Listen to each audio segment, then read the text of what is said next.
Қайырлы күн, киносүйер қауым. Біз бүгін Бахар телесериалының 5-ші бөліміне келдік. Яғни бүгін алдыңғы аптада қызының, яғни Ұмайдың туған күні еді, оған Бахар қатыса алмады. Дәл осы серияда әжесі, әкесі барлығы Ұмайдың туған күнінде болды.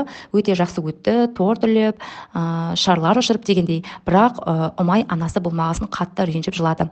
Және анасына қатты ренжіп, өкпесін айтты. Ренжіп сөйтіп енесі келесі күні енесі келіп Бахарға айтады: Ұмай енді бойы жетіп келе жатыр, өсіп келе жатыр, оның ойы әлі шашыраңқы, сондықтан оған ана керек, анасымен сөйлесу керек, сен оған керексің деген сияқты. Сен үйде отыр, қызыңа керексің, қызыңа ақыл айт, енді прямо енді үйде отырсын, жұмысқа шығармаудың амалы ғой енді. Сөйтіп біраз нәрсе айтады, бірақ ол Бахар бас тартады. Әжесі бар емес па, әжесімен сөйлессін, мен енді өзім ояндым, өзімнің тіршіліктерімді жасаймын дейді. Содан кейін Бахар түнімен сол жерді жинастырады, үйді жинайды, кірлерді жуады, сөйтіп ұйықтап қалады. Азанда атып тұрады, тұрса Тимур кофе ішіп отырады. Сонымен Бахар жүгіріп киініп алады да Тимурға айтады: Тимур, мені жұмысқа апарып тасташы дейді. Тимур қарсы болып: мен сені жұмысқа апара алмаймын, аяқ астынан біреулер көріп қалса тағы не ойлайды дейді. Сол кезде дереу жүгіріп барып Бахар Тимурдың машинасының кілтін алып, машинасына мініп алады да жүгіре машинасын айдап жұмысқа қарай бет алады. Ал Тимур өзі такси тоқтатып таксимен келеді. Жұмысқа келеді. Сол кезде Тимур лифтіге бірінші кіреді, лифтіні басып қалады, яғни Бахарды кіргізбес үшін. Енді ол врач, ассистент қой Бахар. Соны енді шамалы кешіксін деген әдейі істеп жатыр ғой. Сондықтан сол кезде әйтеуір үлгеріп Бахар лифтіге мініп жұмысына барады. Сол кезде алдыңғы аптада түнгісімен болды, сол кезде осы Бахар бір аяғы ауыр әйелді сонымен бірге жылап, сонымен бірге күліп, сенің балаң тәуір болады, сен жақсы боласың деп айтқан. Соны осы рентген өзінің бастығына айтып, Бахар солай жасады. Дәрігер: не біз әр пациент жыласа жылап, күлсе күліп жүреміз ба, оныкі дұрыс емес, оны дұрыстап қадағалау керек деп оның Тимурдың қасына жібереді.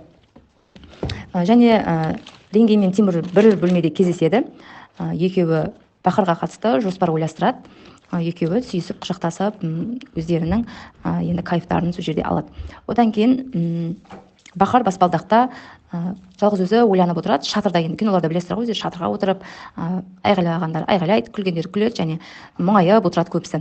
Сол жерде шатырда осы Бахар ойланып отырады. Сол кезде қасына Эврен дәрігер келеді. Оған Эврен дәрігер: не істеп отырсың деген сияқты әңгіме айтады. Сол кезде Бахар: ойланып отырмын, өмір неткен ғажап еді дейді. Сол кезде Эврен дәрігер айтады: сен қашан қоясың дейді. Сонда Бахар түсінбей: не үшін қашан қоямын, нені дейді.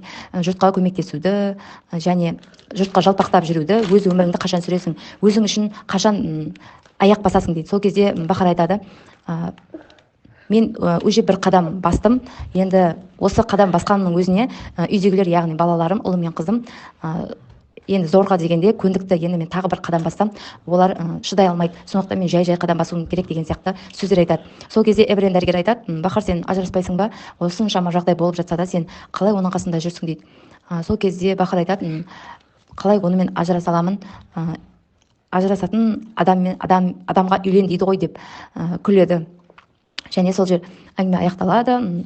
Қайтадан екеуі Бахар өзінің жұмысына қарай жүгіріп кетеді. Келесі сол кезде осы Бахар кешегі босанған әйел Бахарға жүгіріп келіп, Бахарды құшақтай жөнеледі. Құшақтау: рахмет, сен сияқты дәрігер барына Құдайға шүкір деп құшақтай бастайды. Сол кезде рентген дәрігер келеді. Рентген дәрігер айтады, рентген дәрігерге де жаңағы пациент сұрайды: менің балам қалай деп. Менің балам қалай? Сол кезде рентген дәрігер келеді. Рентген дәрігер өздерінің ассистенттерінен сұрайды: баласы қалай жағдай дейді. Негізі кеше баласы ауыр халде болған, тіпті одан айырып қалу мүмкіндігі де болған. Бірақ осы сәтте Бахар сол кезде балаң тәуір болады деген сияқты көп сөздер айтқан. Соны енді рентген бастығына бағана айтты. Сондай да сондай, егер де баласына айырылып қалсақ, біз ата-анасына қалай жауап береміз деген сияқты біраз шағымдар жасады. Одан кейін баласы ассистенттер келіп, баланың жағдайы жақсы екенін, тәуір екенін айтты. Барлығы қуанып, жаңағы босанған әйел осы Бахар мен рентгенді қатты құшақтап рахмет айтты. кешке таман бахардың енесі гүлшешек ханымға қарай гүлшешек ханымға барды, яғни бахардың анасының үйіне есікті қағып, екеуміз сөйлесейік дейді.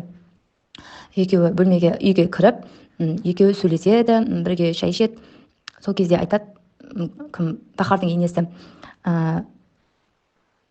енесі айтады, сен бахармен сөйлес, үйде отырсын, жұмыс жасамасын, балаларына қарасын, ұмай өсіп келе жатыр.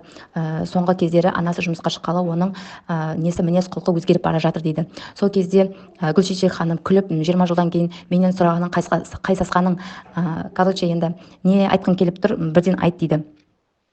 Сол кезде бахардың енесі айтады, сіздің осындай сөзіңіз қысық, бірден айта саласыз бетке деп күледі. Бахар ауырып қалуы мүмкін, үйде отырсын дейді, сол менің қалауым дейді.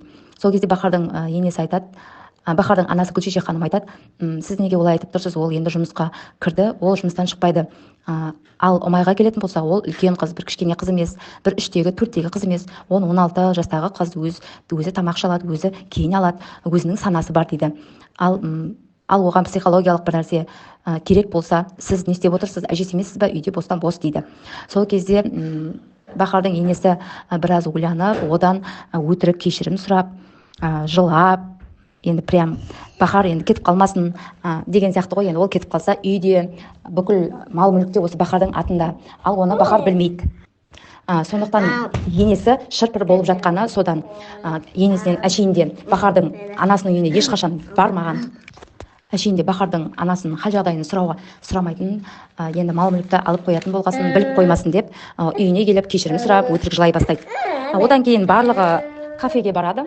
Осы медсестралар бар, ассистенттер, дәрігерлер, осылардың барлығы Бахар, Тимур, Эврен дәрігер және барлық ассистенттер, ұлдар, қыздар барлығы бір кафеге барады. Сол кезде Тимур айтып қалады байқаусыздан, мен барлығын счетты мен төлеймін деп. Сол кезде о деп барлығы қуанып кетіп, сол жаққа барып, барлығы ән айтады, би билейді, арақ ішеді, сөйтіп көңіл көтеріп отырады. Сол жерде бір Угур деген жас бала шамалы ішіп алған, сосын Тимурға барып қолынан ұстап, Тимурға айтады, Тимур, мен сіз сияқты болғым келеді, сізді пір тұтамын, сіз сондай керемет жансыз, өзіңізге қауіп төніп тұрса да әйеліңізге бауырыңызды бердіңіз деп енді біраз нәрсе айтады. Енді бұл ассистенттер білмейді ғой бермегенін. Сол кезде Бахар тарқылдап күліп, ойбай Угур, менің баяғы қайтыс болған күйеуім есіме түсіп кетті ғой, сенің сыртыңнан біреу қарап тұрса, сені жынды деп деп не қылады, шамалы келемей дейді. Содан кейін Серен деген қыз өлең айтады, би билейді. Одан кейін Бахарға келеді, Бахарға айтады, Бахар, сен өлең айт деп. Сол жерде Бахар әдемі болып өлең айтады, барлығын таңғалдырады. Сөйтіп отырыс аяқталады. Барлығы жақсы сау болыңыз деп кетіп бара жатады. Сол кезде үлкен бастықтары айтады, ой Бахар, сен сондай жақсы адам екенсің, қолыңнан барлығы келеді, сенімен танысқаныма өте қуаныштымын деп бастықтарды айтады. Сол кезде қасындағы өздерінің ассистенттер де барлығы риза болып, я Бахар, сен керемет жансың дейді. Сөйтіп барлығы үйді үйінен тарай бастайды жаймен деп. Сол кезде Тимур мен Бахар екеуі оңаша қалады. Бахар айтады Тимурға, көрдің ба, сен ойлап едің, сені барлығы жек көреді, сені ешқайсысы қабылдамайды деп. Барлығы мені жақсы көріп кетті, мен барлығының көңілін көтердім дейді. Сол кезде Тимур айтады, сен барлығының көңілін көтердің, бірақ менің жүрегімді ауырттың дейді. Сол кезде Бахар көзі шамалы мұңайып, жылағысы келіп тұрып қалады. Одан кейін дәл сол кезде Ұмай мен оның дос қызы екеуі қабырғада сурет салып жатады. Сурет салып, жаңағы қыз, яғни аты ол қыздың аты Парла екеуі қабырғада сурет салып жатады, яғни көшеде. Сол кезде Парла өзінің әкесі мен шешесінің суретін сала бастайды.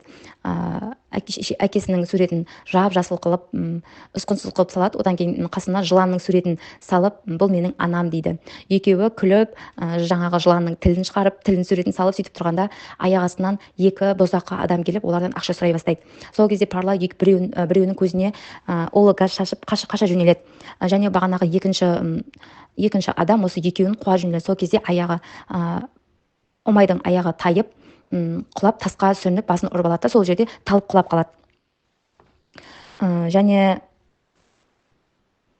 айтпақшы, бүгінгі серияда белгілі болды, жаңағы Парла деген қыз, ол Ренгиннің қызы, яғни Тимурдың сүйіктісі Ренгин бар емес па, соның қызы Парла болып шығады. Енді Парла үлкен болып бой жеткен, ұмаймен жаста, екеуі сурет несінде екеуі бірге танысып, екеуі дос болып кетеді. Одан кейін жаңағы басын ұрып алғаннан кейін Парла дереу анасына звондап, анасына айтады, осындай құлап басын жарақаттап алды, не істеймін дейді. Сол кезде Ренгин, қобалжыма қызым, қазір мен не жіберемін деп, жедел жәрдем жіберемін дейді. Жедел жәрдем жібереді.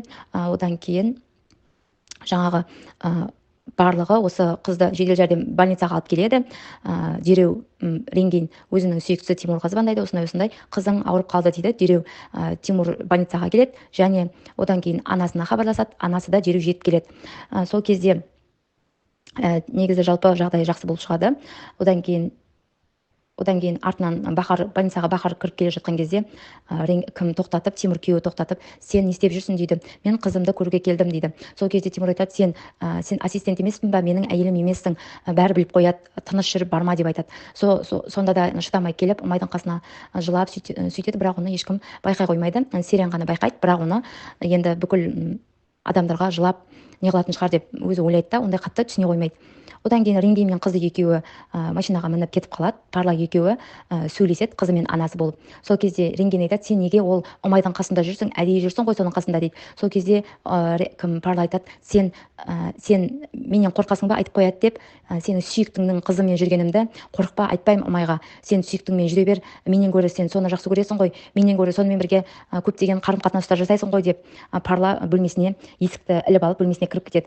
Анасы Ренгин есікті қатты ұрса да, Парла айтады, мен бәрібір наушник тағып алып музыка тыңдаймын, сен айғайласаң айғайлай бер деп, музыкаға телефон алып музыка тыңдайды. Және сол кезде менің бір түсінбегенім, жаңағы Парла телефонындағы, яғни Ұмайдың фотосын көреді. Яғни фотосы ата-анасы және ағасы өзі түскен, бақытты фото ғой, енді өзінің отбасылық фото. Соны көріп, анасы мен әкесінің фотоларын жақындатып қарап отырады, және олардың екеуінің суретін салмақшы болады. Білмеймін не үшін осы Ұмайдың қасында жүргенін мен түсінбедім. Әлде енді келесі бөлімдерде біле жатармыз. Одан кейін Ұмай жақсы болып шығады. Әкесі тексереді, Тимур және Азиз екеуі, ағасы екеуі тексереді, жақсы болады. Үйге шығарады. Үйге шығарғаннан кейін ағасы барлығы ортаға алып, оны сөкпекші болады, ұрыспақшы болады. Сол кезде анасы келіп қалады. Анасы да айтады, қызым, не болды саған?